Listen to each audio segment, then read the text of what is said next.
Bakit nga ba madaming mga narcissist ang successful? So, from panliligaw going to their career sa life, it seems like they are very successful.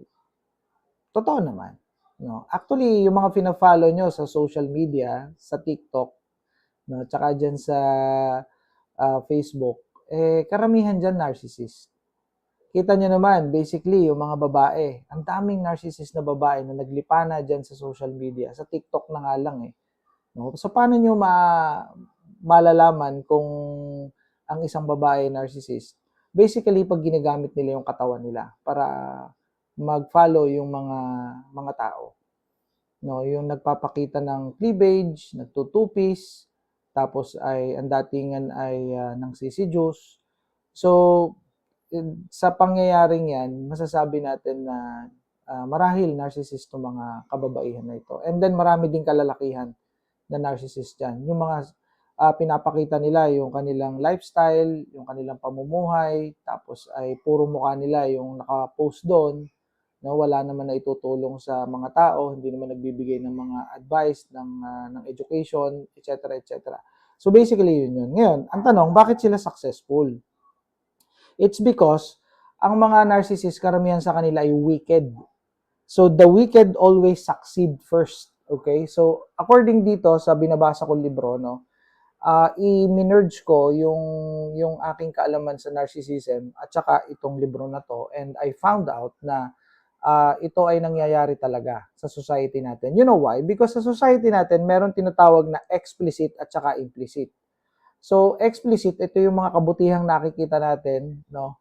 At yun namang implicit, ito yung mga hindi natin alam, mga sikreto, no? Yung kagaya ng mga strategy sa politika, no? Yung mga panloloko sa mga tao, yung pagnanakaw sa tax, no? Yung pagkuha ng kayamanan ng bayan, tapos ginagamit nilang para sa sarili nilang kapakanan, nagtutur sila sa iba't ibang bansa, no? Ipinamamana nila sa kanilang mga anak, no? Ito na nga yung mga anak na ating kinagagalitan sa social media na nagpo-flaunt ng mga kung ano-anong mga gamit at sumasakay pa sa mga private jet, something like that. So yon, resulta yon ng tinatawag na implicit, no? Implicit ang tawag doon. Ngayon, itong mga narcissist, it seems like they are in this side, no? So explicit, kabutihan; implicit, ito nga yung mga wickedness, no? So nandun sila sa side na yon. And according dito sa libro na to, ang sabi dito, the wicked always succeed first. Sila yung mga wicked. So sa company, kapag ka ang iyong boss or ang iyong kasama sa trabaho ay narcissist, basically, magiging successful yan kaysa sa'yo. It's because manyayapak yan eh. Gagamit yan ng manipulation, gagamit yan ng manipulation technique, ng control, ng gaslighting. You know, gaslighting is very effective sa mga katrabaho, mga boss. Let's say for example, yung boss mo maayos, ang gagawin mo, i-gaslight mo yung boss mo, no, i-smear campaign mo ang boss mo, siraan mo sa mga tao, and then what will happen? You will get the position. Something like that. So, may mga strategy, tactics na ginagamit ang mga ganyan. Kaya, nagiging successful sila. This is because of the system.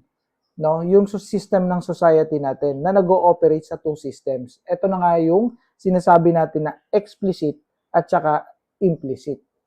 So, etong libro na to, ito yung The Secret of Human Nature. Okay, yan libro na yan. Very affordable lang to. This is less than 150 pesos or less than 250 pesos. Depende sa sale. Talagang malaki may tutulong nito sa buhay nyo. Okay? Dito ay meron 21 days kang gagawin. So, hindi mo naman siya babasahin lahat. 21 days.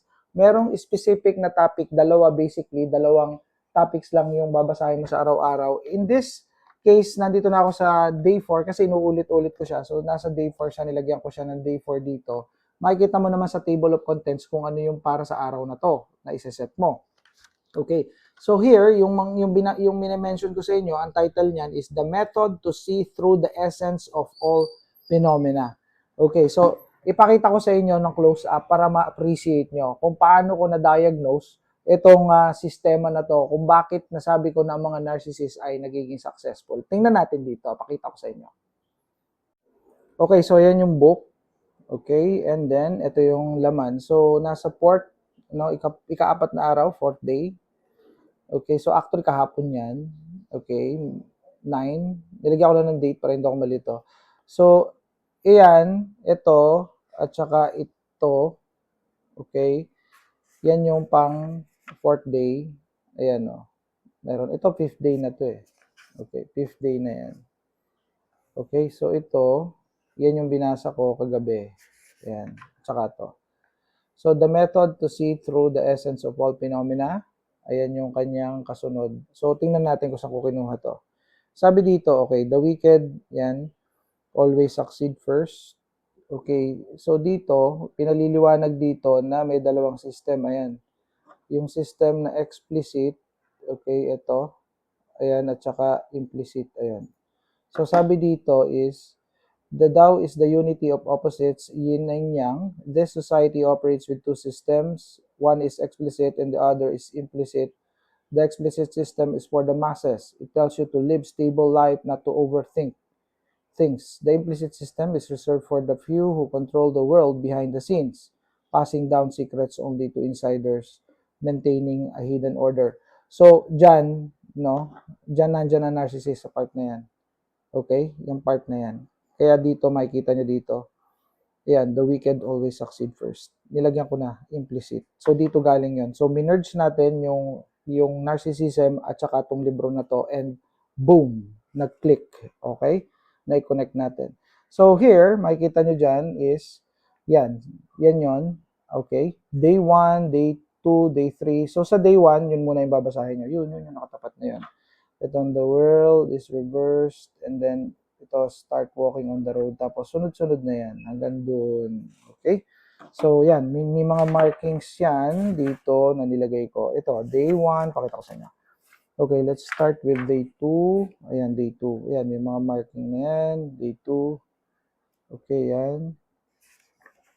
So, ito, day 3, day 4. Okay, so yan.